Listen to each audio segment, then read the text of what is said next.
नमस्कार दोस्तों, आज मैं आपको चैत्र महीने की चौथ माता की कहानी सुनाने जा रही हूँ। प्रेम से बोलिए चौथ माता की जय हो, गणेश भगवान की जय हो। प्राचीन समय की बात है। एक गांव में एक सास बहू रहती थीं। उनका बेटा विदेश में नौकरी करने गया था। सास बहू को लाड से रखती थी। एक दिन सास किसी काम से गांव जाने लगी तो बहू से बोली कि बहू, चूल्हे की आंच बुझने मत देना। सास गांव चली गई। इधर चूल्हे की आग बुझ गई। बहू डर के मारे पड़ोस में आंच लेने गई तो पड़ोसन कहानी सुन रही थी। बहू देखकर बोली कि आप क्या कर रही हो। तब औरतें बोली कि हम चौथ माता की कहानी सुन रहे हैं। तब बहू बोली, इससे क्या होता है। तब औरतें बोली कि चौथ माता अन्य धन, लक्ष्मी, बेटा, पोता सब देती हैं। पति परदेश गया वापस आ जाता है। तू भी किया कर। बहू बोली, मैं कैसे करूं, मेरी सास 3 टाइम रोटी देती हैं। औरतें बोली कि एक टाइम का रोटी गाय के बछड़े को दे दिया कर, दूसरे टाइम की उठाने में गाड़ दिया कर, तीसरे टाइम की अपने लिए रख लिया कर और चूरमा बनाकर चांद देखकर चौथ माता को भोग लगाकर चांद को अर्घ देकर खा लिया कर। बहू बोली, ठीक है। ऐसा कहकर बहू चली गई। अगले माह में चौथ का व्रत आया तो उसने वैसा ही व्रत किया। चौथ माता ने सोचा, अगर सतयुग में परिणाम नहीं देंगे तो कलयुग में मुझे कौन मानेगा। चौथ माता सपने में पति से बोली कि घर जा, तुझे सब याद करते हैं। वह एक सेठ के वहाँ मुनीम का काम करता था तो बोला कि लेने वाले लेने आएंगे, देने वाले देने, तो मैं कैसे जाऊँ।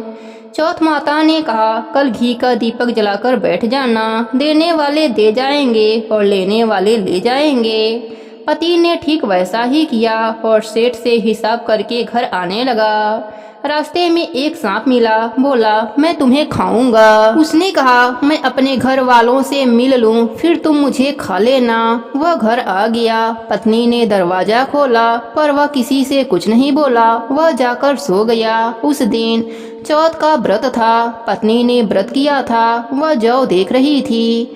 वहीं पटरे पर चौथ, आंखें, चूरमा, दीपक सब रखा था। वह सांप घर में आ गया और उस लड़के के कमरे में चला गया। चौथ माता ने सोचा, यह सांप इसको खा जाएगा, कुछ करना चाहिए। तब दीपक ढाल बन गया, आंखों का तलवार बन गया और सांप को काट कर ढाल से ढक दिया। पति यह सब देख रहा था। सांप के मर जाने के बाद पत्नी से बोला। तब पत्नी बोली, आप तो मुझसे बोले ही नहीं। तब पति बोला, क्या बोलता, यह देख, मेरा काल मेरे साथ आया था, वह मर गया। फिर दोनों ने आपस में खूब बातें करी। सुबह उठा तो माँ से बोला कि माँ, मेरे जाने के बाद कुछ धर्म कर्म करती थी। माँ बोली, नहीं बेटा, तू था तो मंदिर चली जाती थी, पर तेरे जाने के बाद तो कुछ भी नहीं किया। फिर उसने कहा, बहू से पूछो। माँ बोली, यह क्या करेगी, इसको तो मैं 3 समय खाना देती थी। बहू ने कहा, मैं करती थी। सास बोली, क्या करती थी। बहू बोली, मैं चौथ का व्रत करती थी। सास ने कहा, क्या सबूत है। वह बोली कि बछड़े से पूछ लो। बछड़ा ने मुंह खोला तो मुंह में से हीरे मोती झरने लगे। फिर बहू बोली, उठानी में देख लो। उठानी को खोदकर देखा गया तो रोटी की जगह सोने चांदी के ढेर मिले। तीसरे बनिए से पूछ लो। बनिए की बात भी सही निकली। सास बोली, क्या चौथ माता ऐसी हैं। बहू बोली, हाँ, चौथ माता सबका भला करती हैं, सुख सौभाग्य देती हैं, सबकी रक्षा करती हैं। हे चौथ माता, जिस प्रकार आपने बहू पर अपनी कृपा करी, वैसे ही अपने सभी भक्तों पर अपनी कृपा बनाए रखना। कहानी अधूरी हो तो पूरी करना, पूरी हो तो मान रखना। प्रेम से बोले चौथ माता की जय हो, गणेश भगवान की जय हो। एक सेठ सेठानी थे। उनका एक बेटा और बहू थी। बहू सबको भोजन करा के फिर स्वयं भोजन करती थी। एक पड़ोसन ऐसी भी थी जो रोज बहू से पूछती कि आज क्या बनाया खाया। बहू कहती, ठंडो बासी। एक दिन उसके पति ने ऐसा सुनकर विचार किया कि आज तो पकवान बनाया जाए, फिर देखें कि मेरी पत्नी क्या कहती है। उसने तरह तरह के पकवान बनवाए और घर के सभी लोगों ने एक साथ बैठकर भोजन किया। आज भी पड़ोसन ने पूछा तो बहू ने कहा, ठंडो बासी। सेठ के लड़के ने सोचा, हो ना हो कोई बात अवश्य है जिससे कि मेरी पत्नी ऐसा कहती है। उसने पत्नी से पूछा, तुम रोज ठंडो बासी खाया ऐसा क्यों कहती हो, जबकि हम सब ने एक साथ बैठकर कई तरह के पकवान खाए। उसकी पत्नी बोली, आपने जो खाया वह बाप बूढ़ों की कमाई है। जिस दिन आप कमाकर लाओगे उस दिन मैं समझूंगी कि ताज़ा भोजन कर रही हूँ। अब एक दिन लड़के ने माँ से कहा, माँ मैं बड़े शहर में कमाई करने जा रहा हूँ। माँ बोली, बेटा अपने पास इतना धन है कि खाया नहीं खुटेगा। माँ के मना करने पर भी बेटे ने स्वयं कमाने का दृढ़ निश्चय कर लिया और जाते समय पत्नी से बोला कि मैं जब तक कमाकर बहुत सा धन लेकर न आ जाऊं तुम चूल्हे की आग बुझने मत देना। एक दिन चूल्हे की आग बुझ गई तो वह मन ही मन घबराने लगी, कहीं मेरे पति पर संकट तो न आन पड़ा। पत्नी जल्दी से पड़ोस में से आंच लाकर चूल्हे में रख दूं, ऐसा विचार करके पड़ोस में गई। वहां पड़ोसन ने कहा, थोड़ी देर में आकर ले जाना। बहू ने पड़ोसन से पूछा, आप यह व्रत क्यों करती हैं, इससे क्या मिलता है। पड़ोसन ने कहा, चौथ माता के इस व्रत को करने से अन्य लक्ष्मी मिले और सभी मनोकामनाएं पूरी हो जाती हैं। अब बहू भी चौथ माता का व्रत करने लगी। दीवार पर चौथ माता बनाई। उस दिन घी गुड़ का चूरमा बनाकर रात्रि को चंद्रमा को अर्घ देकर भोजन करती थी। ऐसा करते करते बहुत दिन हो गए। चौथ माता ने उस बहू के पति को सपना दिया कि साहूकार का बेटा तू जागे कि सोवे, तेरी पत्नी बहुत याद करती है, घर जाकर उसकी चिंता मिटा। तू दुकान खोलकर कक्कू केसर का पलगा बना के बैठ जाना, आज तेरा हिसाब किताब चुकता हो जाएगा। अब तो चौथ माता ने जैसा कहा था वैसा ही हुआ। उसने घर जाने की तैयारी कर दी और गाड़ी भर के धन दौलत लेकर चल दिया। रास्ते में एक बड़ा सा काला नाग फन फैलाए बैठ गया और कहने लगा, आज मैं तुम्हें डसूंगा, छोड़ूंगा नहीं, आज तेरी आयु पूरी हो गई है। सेठ के लड़के ने कहा, आज चौथ माता ने मुझे सपना दिया तो मैं पत्नी से मिलने घर जा रहा हूँ।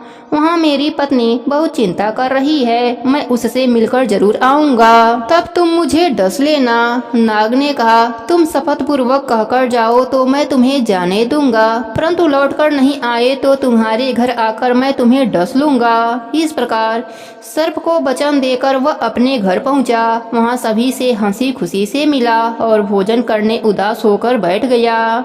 उसकी पत्नी उदास होने का कारण पूछा तो पति ने काले नाग वाली बात बताते हुए कहा कि यदि मैं उसके पास नहीं जाऊंगा तो वह घर आकर ही मुझे डस लेगा। पत्नी बहुत चतुर थी। उसने कहा कि आप घबराओ मत, जाकर सो जाओ, मैं एक उपाय करती हूँ। पत्नी ने कमरे की 7 पेढ़ी धोई। पहली पेढ़ी पर रेत, दूसरी पर इत्र, तीसरी पर गुलाल फूल, चौथी पर कक्कू केसर, 5वीं पर लड्डू पेड़ा, 6वीं पर गादी गलीचा और 7वीं पेढ़ी पर दूध का कटोरा भरकर रख दिया। इस प्रकार वह 7 ही पेढ़ी सजाकर बैठ गई। आधी रात होते ही नाग आकर पेढ़ी चढ़ने लगा। पहली पेढ़ी पर रेत में लौट गया और कहने लगा कि सेठ की बहू आराम तो बहुत दिया पर बचनों से बधा हूँ, सो डसूंगा अवश्य ही। इसी प्रकार 7 पेढ़ियों पर नाग आराम करता हुआ और कहता हुआ कि डसूंगा जरूर कमरे में जाने ही वाला था कि चौथ माता ने विचार किया कि मैं इसे नहीं बचाऊंगी तो संसार में धर्म कर्म और व्रत पूजन को कौन मानेगा। अब गणेश जी, चंद्रमा जी और चौथ माता ने उसे बचाने का विचार बनाया। चंद्रमा जी उजाला किए, चौथ माता ढाल बने और गणेश जी ने तलवार लेकर नाग को मार दिया और ढाल से ढक दिया। अब बहू भी थकी हारी सो गई। दिन उगा तो लोग बेटे से मिलने आए, परंतु बेटा बहू तो उठे ही नहीं थे। बहुत देर हो गई तो माँ उन्हें उठाने गई। माँ ने 7 पेढ़ियों पर जो कुछ देखा तो बहुत घबराई और बेटा बहू को आवाज लगाने लगी। बेटा बहू उठे तो देखा कि एक ढाल तलवार वहीं पड़ी है। अब ढाल उठाई तो वही काला नाग मरा हुआ पड़ा है। बेटा बहू ने सोचा कि आज तो धर्म कर्म ही आड़े आए, जो गणेश भगवान और चौथ माता ने अपनी रक्षा करी। हे चौथ माता, हे गणेश जी महाराज, जैसे आपने सेठ की बेटे की रक्षा करी वैसे ही अपने सभी भक्तों पर अपनी कृपा बनाए रखना। कहानी अधूरी हो तो पूरी करना, पूरी हो तो मान रखना। प्रेम से बोलिए चौथ माता की जय हो, गणेश भगवान की जय हो। एक नगर में एक बुढ़िया माई रहती थी। वह अपने बेटे की सलामती के लिए 12 महीनों का चौथ का व्रत करती थी। हर चौथ को पंसारी के दुकान से थोड़ा सा गुड़ और घी लाकर 4 लड्डू बनाती, एक बेटे को देती, एक से पूजा करती, एक हथकार के लिए निकालती और एक चाँद उगने पर खुद खा लेती थी। एक बार उनका बेटा ताई से मिलने गया। ताई ने भादुड़ी चौथ का व्रत रखा था। ताई से पूछा, माँ तो 12 चौथ करती है। ताई बोली, तेरी माँ तेरी कमाई से तरमाल खाने के लिए 12 चौथ करती है। तू परदेश जाए तो वह एक भी चौथ न करे। लड़के को लगा ताई सच कह रही हैं। घर आकर माँ से कहा, मैं परदेश जा रहा हूँ, यहाँ तू मेरी कमाई खाने पीने में उड़ा देती है। माँ ने समझाकर रोकना चाहा पर बेटा नहीं माना। माँ ने उसे साथ ले जाने के लिए चौथ माता की आंखें दिए और कहा, मुसीबत में यह आंखें तेरी मदद करेंगे। वह आंखें लेकर रवाना हो गया। घूमते हुए एक नगर में पहुंचा। उसने देखा एक बुढ़िया माई रो रही हैं और पुआ बना रही हैं। उसने कारण पूछा तो बुढ़िया माई ने कहा, बेटा इस नगर की पहाड़ी पर एक दैत्य रहता है। पहले वह नगर में आकर कई लोगों को खाने के लिए मार देता था, इसलिए यहाँ का राजा उसे खाने के लिए हर घर का एक आदमी उसके पास भेजता है। और आज मेरे बेटे की बारी है, इसलिए रो रही हूँ और उसी के लिए पुआ बना रही हूँ। वह बोला, तू पुए मुझे खिला दे, तेरे बेटे की जगह मैं चला जाता हूँ। बुढ़िया माई ने खीर पुए उसे खिला दिए। खा पीकर वह सो गया। रात को राजा के सैनिक आए तो बुढ़िया माई ने उसे भेज दिया। दैत्य के सामने पहुंचने पर उसने चौथ माता की आंखें दैत्य की तरफ फेंक कर कहा, हे चौथ माता, यदि मेरी माँ मेरी सलामती के लिए व्रत करती है तो दैत्य का सिर कटकर गिर जावे। तुरंत दैत्य का सिर कट गया। लड़का वापस आ गया। राजा ने उसे उपहार देकर विदा किया। चलते हुए एक दूसरे राजा के नगर में पहुंचा। इस राज्य में आमा तभी पकता था जब एक इंसान की बलि दी जाती थी। सिपाहियों ने उसे पकड़कर आमे में चुन दिया। लड़के ने आंखें आवे में डाले और कहा, हे चौथ माता, यदि मेरी माँ मेरे लिए व्रत करती हैं तो आमा मेरी बलि के बिना ही झट से पक जावे। आमा तुरंत पक गया। आमे में से मिट्टी की जगह सोने चांदी के बर्तन निकले। अंदर से लड़का बोला, बर्तन धीरे धीरे निकालना, मुझे लग जावेगी। राजा ने उसे निकलवाया और पूछा, इस आमे से तुम बच कैसे गए? लड़के ने बताया कि उसकी माँ चौथ माता का व्रत करती हैं, व्रत के कारण ही वह बच पाया है। राजा को विश्वास नहीं हुआ। उसने एक चांदी की सुराही मंगवाई और कहा कि सुराही की नली से निकलकर दिखाओ, तभी मुझे विश्वास होगा। लड़के ने चौथ माता को याद करके आंखें सुराही में डाले और कहा, मैं भौरा बनूं, सुराही से निकलूं। लड़का भौरा बनकर सुराही से निकल गया। राजा खुश होकर राजकुमारी की शादी उसके साथ करवा दी और सभी लोगों को चौथ माता का व्रत करने को कहा। उसे माँ की याद आई। उसने राजा के पास जाकर खुद के नगर जाने की इच्छा जाहिर करी। राजा ने रथ, घोड़ा, हाथी और खूब सारा दान दहेज देकर उन्हें विदा किया। चौथ के दिन अपने नगर पहुंचा। वह अकेला पंसारी के वहां माँ का इंतजार करने लगा। सोचा, चौथ का दिन है तो माँ यहाँ जरूर आएंगी। थोड़ी देर बाद लकड़ी टेकती हुई माँ आती दिखी। उसकी माँ की आंखों में जाले आने के कारण दिखना कम हो गया था। लड़के ने जानबूझकर अपना पैर लकड़ी में लगा दिया। कहने लगा, बलवे पूत काटी, मेरे पैर में लगा दी। माँ ने उसे नहीं पहचाना। कहने लगी, भैया मुझे चाहे कितनी भी गाली निकालो पर मेरे बेटे को कुछ मत कहना। बेटा माँ के चरणों में गिर पड़ा। बोला, माँ मैं तेरा ही बेटा हूँ, मुझे माफ कर दो।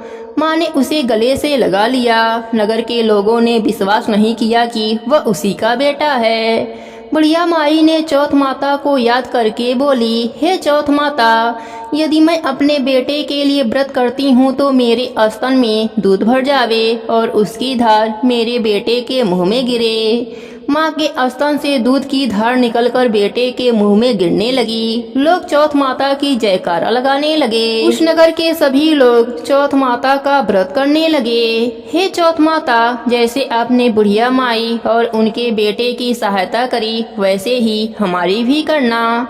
अपने सभी भक्तों पर अपनी कृपा बनाए रखना। सबके व्रत को पूर्ण करना। कहानी अधूरी हो तो पूरी करना, पूरी हो तो मान रखना।